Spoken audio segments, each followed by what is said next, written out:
mayong gabi no. Nara sa tay taga-aga pagtagad no usa ka membro sa SDA o pastor baka ni siya nga matod pa niya nga sayop kuno si Father Darwin Gitgano kay ngano kunong niingon siya nga si Ellen G. White mo'y tag-iya sa Seventh Day Adventist atong paminawon iyang video mga kagugma. Sa dihang gibasa ni Darwin Gitgano sa libro sa Seventh-day Adventist, ang phrase nga her church, ingon siya dili daw si Kristo ang tag-iya sa Seventh-day Adventist Church kay giangkon kuno ni Ellen G. White. Diri sa inyong libro, bro, dili man si Kristo ang tag-iya. The influence of her ministry more than a century has passed. Since Ellen White received the prophetic gift, her church, giangkon man ni Ellen G. White, nga kining Seventh-day Adventist is her church.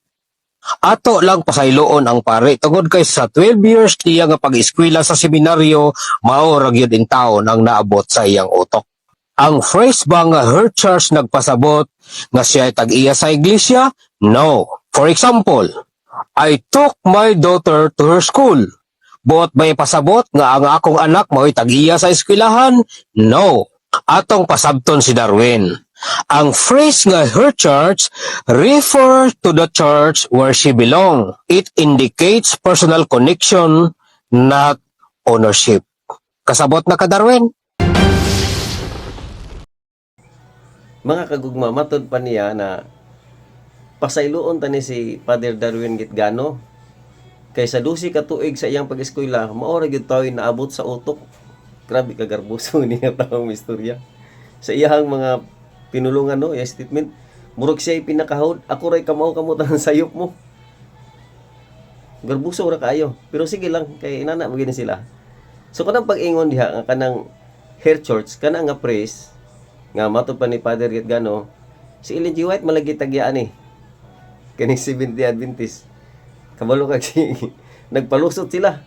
Yun sa nila pagpalusot. Ningon din sila nga kanang her church diha. Ang example ana mo ni I took my daughter to her school. Nya siya detagya sa eskwelahan. Nga diha man siya nag-eskwela.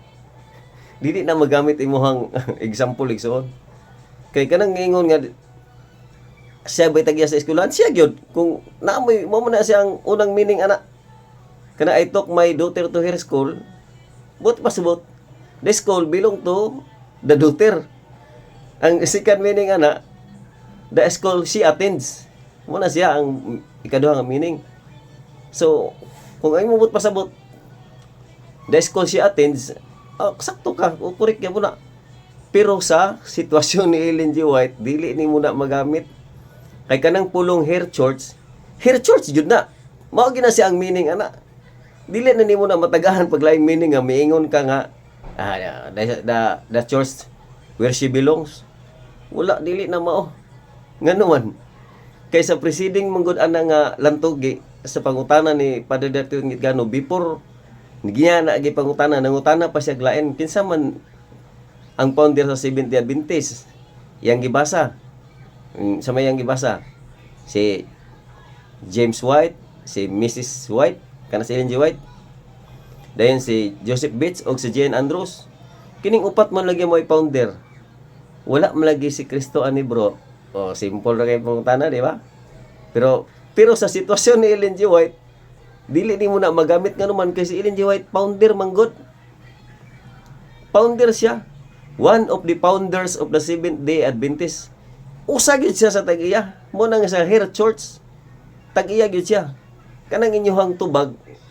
Klaro magingap ka palusot-lusot lang mo. Para nang gyud mo makalusot. Para ang inyong membro nga naminaw makaingon nga kuan gyud ay si Kristo gyud ay tag-iya. Dili si Kristo ang tag-iya.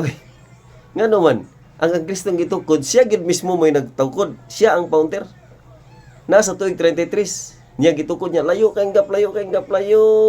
yung kayo hangtod ni abot sa tuig 1863 nisulpot ang Seventh-day Adventist ni Ellen G. White uban siya ang mga barkada ilang gitukod niya ipangkon yung Kristo sa ato pa kanang praise nga her church correct gyud na dili nimo na malubag nga kamaturan kay dili sad nimo malubag ang kamaturan nga si Ellen G. White one of the founders of the Seventh-day Adventist Church.